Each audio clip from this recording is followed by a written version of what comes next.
Hello বন্ধুরা, মিলেস ক্রিয়েশনের পক্ষ থেকে সবাইকে স্বাগতম। আজ আমি একটু দই বানাবো। হাঁড়িতে নিয়েছি আমি দুধ,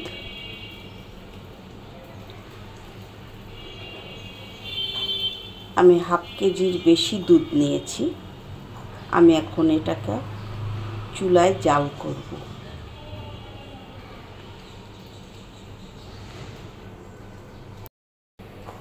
চুলা ধরিয়ে বসিয়ে দিলাম, একটা হাতা দিলাম।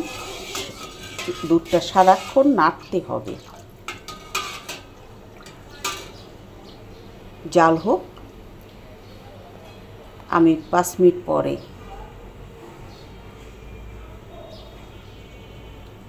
পরে আবার আসছি।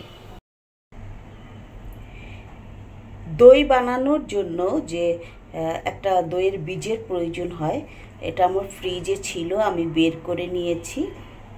দেখুন বেশ খানিকটাই আছে। এটাকে আমি আস্তে আস্তে ফেটিয়ে নেব, ততক্ষণে দুধটা জাল হোক।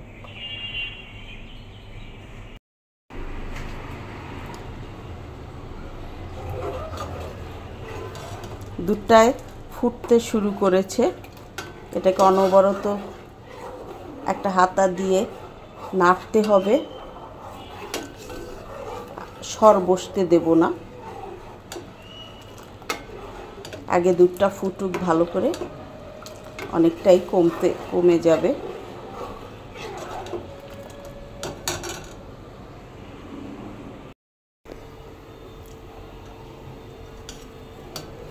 দুধ ফুটে উঠেছে, বেশ একটু কমেও গেছে, আরও খানিকটা কমবে।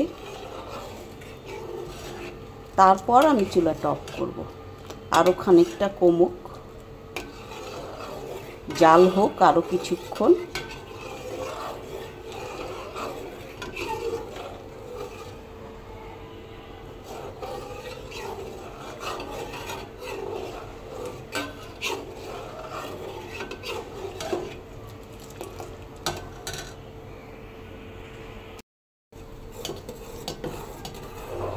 দইটা অনেক ফুটে গেছে, বাবা কি ধোয়া বেরোচ্ছে।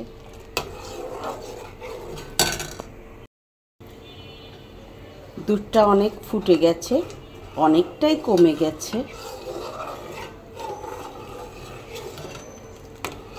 এবার আমি চুলাটা অফ করে দেব।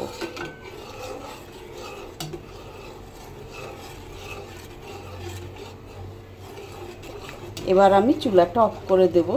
দুধ অনেকটাই জাল হয়ে গেছে।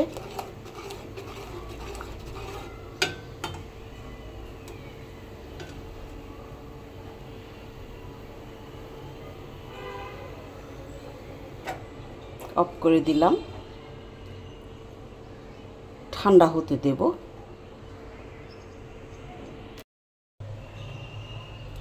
দইয়ের বীজটা আমি ফেটিয়ে নিয়েছি। দুধটা ঠান্ডা হোক, তারপর আমি মেশাবো।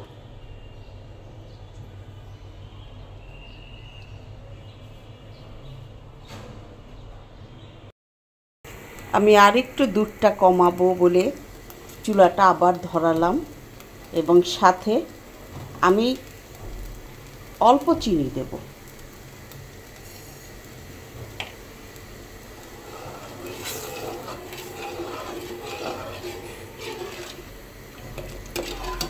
দুধটা আরেকটু কমাবো।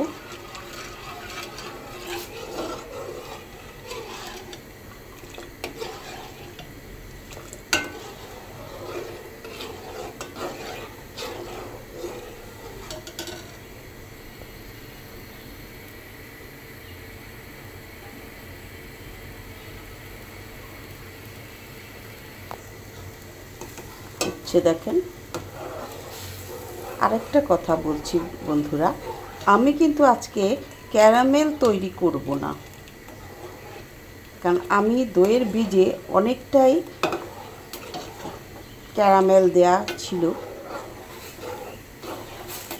আমি এটা ক্যারামেল দিব না, একটু সাদা টাইপের দুধ করব।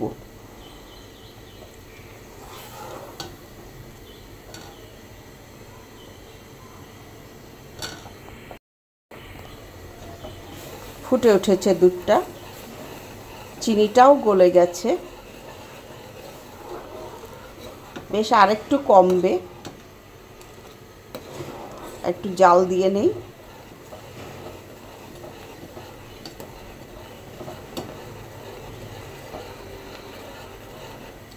আমি কিন্তু মিষ্টি দইয়ের ক্যারামেল তৈরি করিনি, তার একটি কারণ আছে। আমি সরাসরি এখানে দুধটাই জাল দিলাম। এখন আমি এটা ক্যারামেল তৈরি করিনি আমি, তার কারণ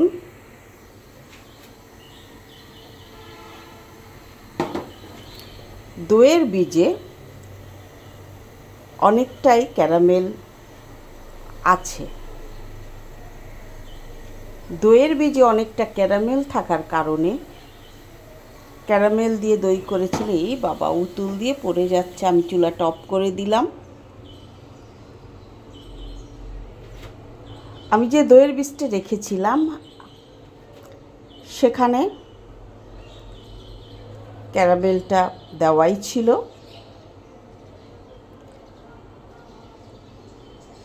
তাই আমি আর এখন নতুন করে দুধের সাথে ক্যারামেল দিলাম না। আবারও আমি অন্য কোনো দিন আমি ক্যারামেল তৈরি করে দুধ বানিয়ে দেখাবো।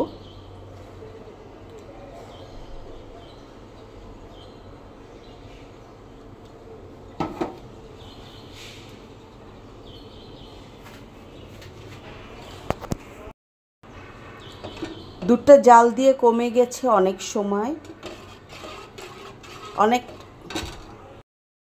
দুধটা জাল দিয়ে অনেকটা কমে গেছে। আমি কিন্তু দুধ জাল দেওয়ার সময় কোনো ক্যারামেল আগে থেকে তৈরি করিনি।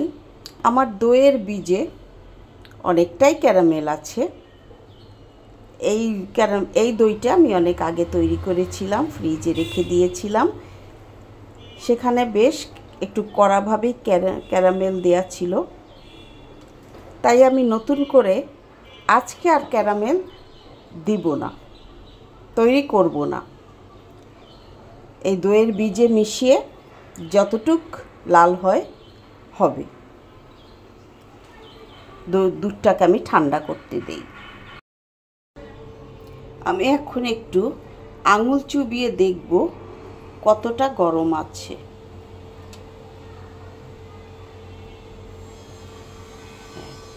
কুসুম গরম আছে। এখন আমরা দইয়ের বীজের মধ্যে দুধটা ঢালবো। আমি দুধটা ঢেলে দিচ্ছি, যেহেতু একদম কুসুম গরম হয়ে গেছে।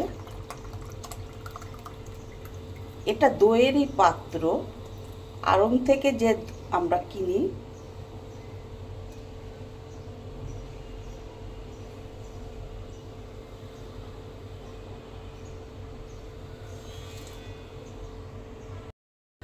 ঢেলে নিলাম। এই পাত্রগুলো আমরা যে আড়ংয়ের দুধের কৌটো, আমি ভালো করে নাড়িয়ে নিলাম।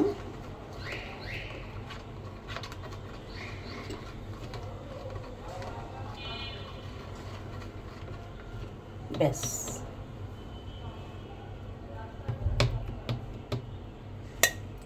আমি ঢেকে দিব।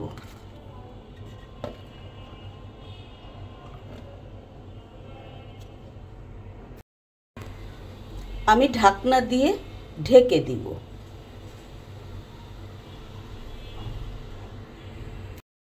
আমি দইয়ের পাত্রটি একটি পলিথিন দিয়ে বেঁধে দিলাম। এবার আমি যেখানে দইয়ের পাত্রটি রাখবো সেখানে নিয়ে যাব। দইয়ের পাত্রটিকে আমি পলিথিন দিয়ে যে ঢেকে রাখলাম তার কারণ যাতে পড়ে না যায়। আমি যেখানে দই সংরক্ষণ করব যেখানে রাখবো আর কি, সেই জায়গাটায় একটি কম্বলের নিচে আমি দইয়ের পাত্রটি ঢাকা দিয়ে রাখবো। দেখুন আমি এখন ঢাকা দিয়ে রাখছি।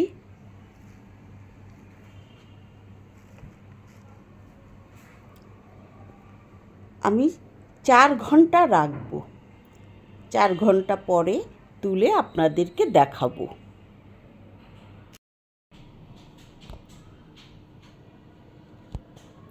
এবার আমি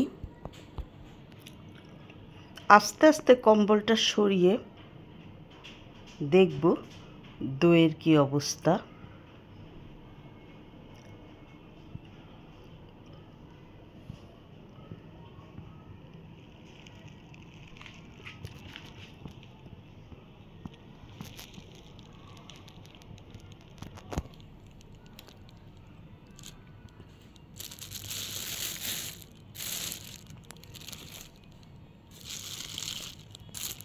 আমি একটু খুলি, তারপর দেখাচ্ছি। তৈরি হয়ে গেল আমার বানানো দই। আমি একটু উপরে তুলে ধরব।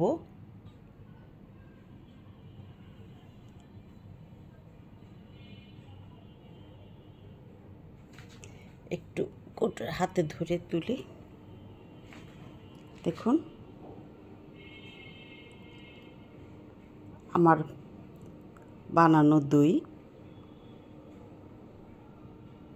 একদম ঠিকঠাক জমে গেছে।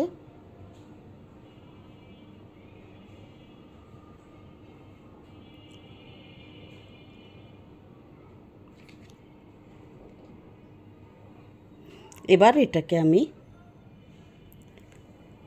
এই দইয়ের বক্সটাকে আমি ফ্রিজে রাখবো।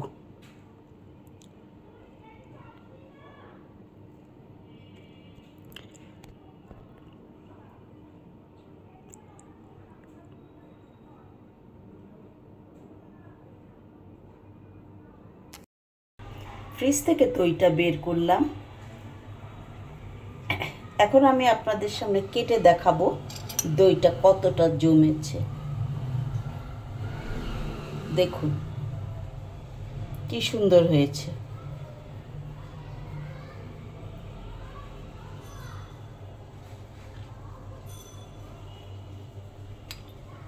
দেখুন কত সুন্দরভাবে দইটা জমেছে।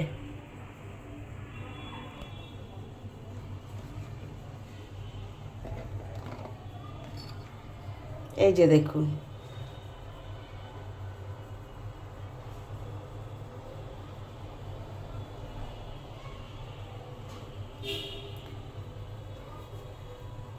মিলিস ক্রিয়েশনের পক্ষ থেকে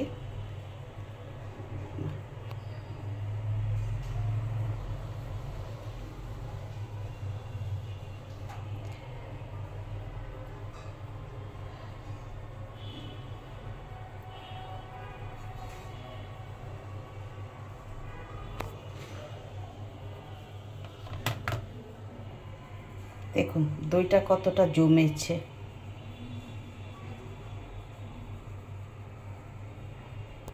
আমি কেটে দেখালাম।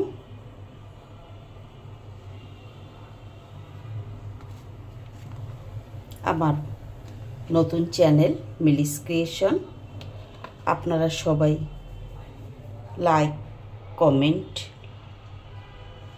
সাবস্ক্রাইব করে আমার পাশে থাকবেন। আপনাদের সকলকে ধন্যবাদ।